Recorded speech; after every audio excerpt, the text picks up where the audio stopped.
Bismillah ar-Rahman ar-Rahim. Myself, Abdul Haq, Diniya teacher, ZB Zakaria English High School. Welcome all of you in Diniya online classes. My dear students, today I will going to start our chapter number 21, the story of Prophet Nuh alayhi salam. Prophet Nuh alayhi salam belonged to old Iraq. He was Allah's messenger and prophet. He is the oldest known prophet after Prophet Adam alayhi salam. The society in which he was born believed in many gods and worshipped idols. Wood, Suwa, Yaghus, Yauq and Nasr were their most worshipped idols. اس سے پہلے میں نے آپ کو آدم علیہ السلام کی story بتائی تھی. آج ہم ایک اور پرانے نبی جو آدم علیہ السلام کے بعد سب سے اولڈسٹ نبی مانے جاتے ہیں، پروفیٹ نوح علیہ السلام، جسے سیکنڈ آدم بھی کہا جاتا ہے، ان کی اسٹوری پڑھیں گے. نوح علیہ السلام اولڈ عراق سے بلانگ کرتے تھے اور وہیں اللہ کے میسنجر اور نبی بنا کر بھیجے گئے.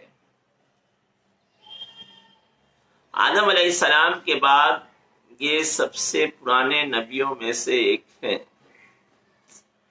جیسا کہ آپ جانتے ہیں اللہ تعالیٰ نے ہر زمانے میں ہر قوم میں اپنے نبی بھیجے. اسی طرح جب ان کی قوم برائیوں میں پڑ گئی، اللہ کو بھول کر انہوں نے بہت سارے جھوٹے خداؤں کی مورتیاں بنا لی اور ان کی پوجا کرنے لگے، تو اللہ نے ان کی طرف حضرت نوح علیہ السلام کو نبی بنا کر بھیجا.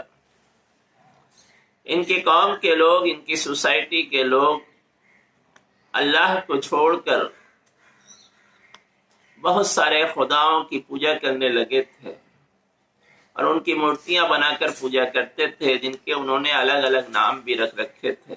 جیسے آج کے زمانے میں بہت ساری مورتیوں کے الگ الگ نام ہوتے ہیں اور ان کی لوگ پوجا کرتے ہیں. تو اس زمانے کے حضرت نوح علیہ السلام کی سوسائٹی کے جو بڑے مشہور مورتیاں تھیں، اس کا نام تھا بدھ، سوا، یغوس، یعوس، یعوق، نصر.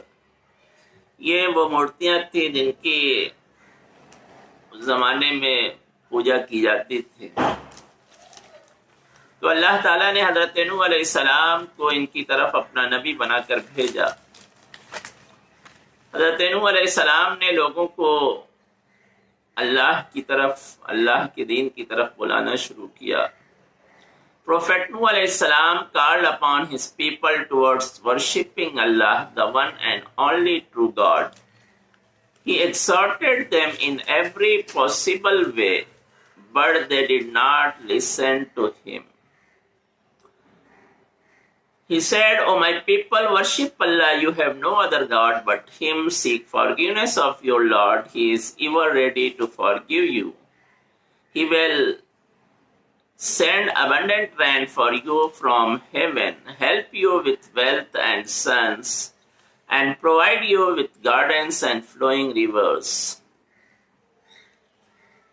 حضرت نوح علیہ السلام نے اپنی قوم کے لوگوں کو ایک اللہ کی عبادت کی طرف بلایا جو ایک تھا، اکیلا تھا اور وہی سچا خدا تھا.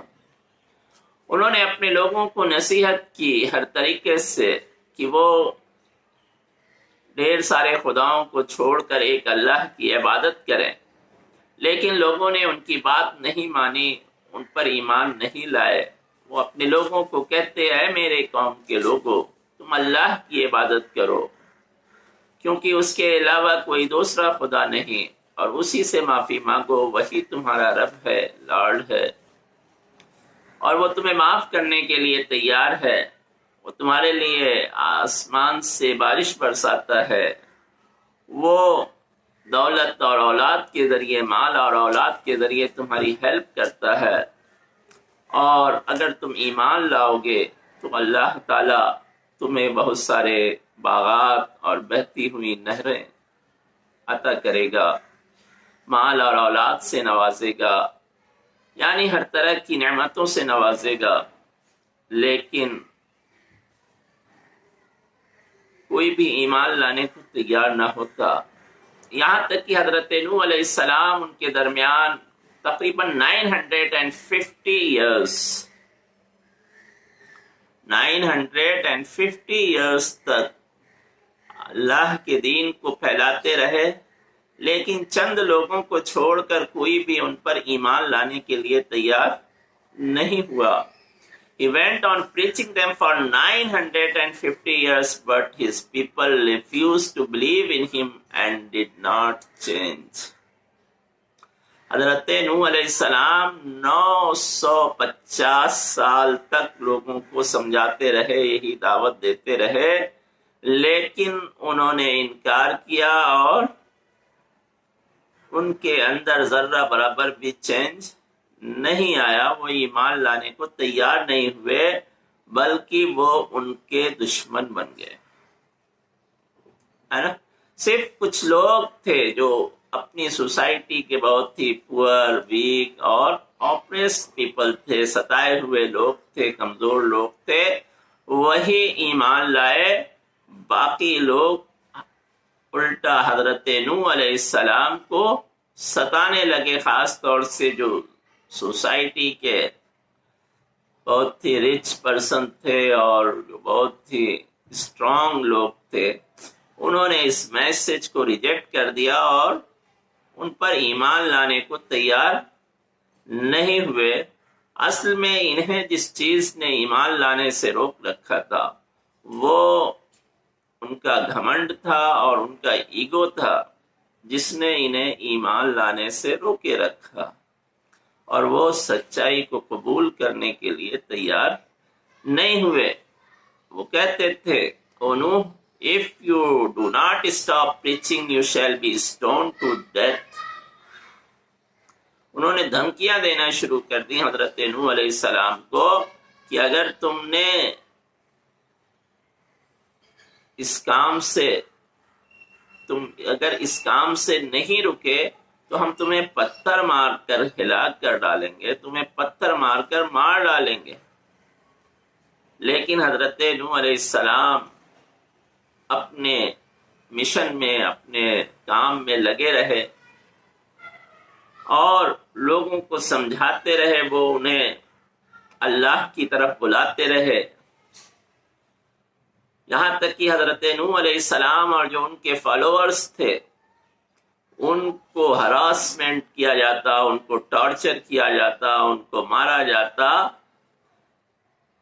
اور وہ یہاں تک کہتے کہ اے نوح، اگر تو اپنی اس بات میں سچا ہے تو جو کہتا ہے کہ میرا رب اگر تو ایمان نہ لایا تو تیرے اوپر پنشمنٹ بھیجے گا، عذاب بھیجے گا، تو وہ عذاب لا کر دکھا۔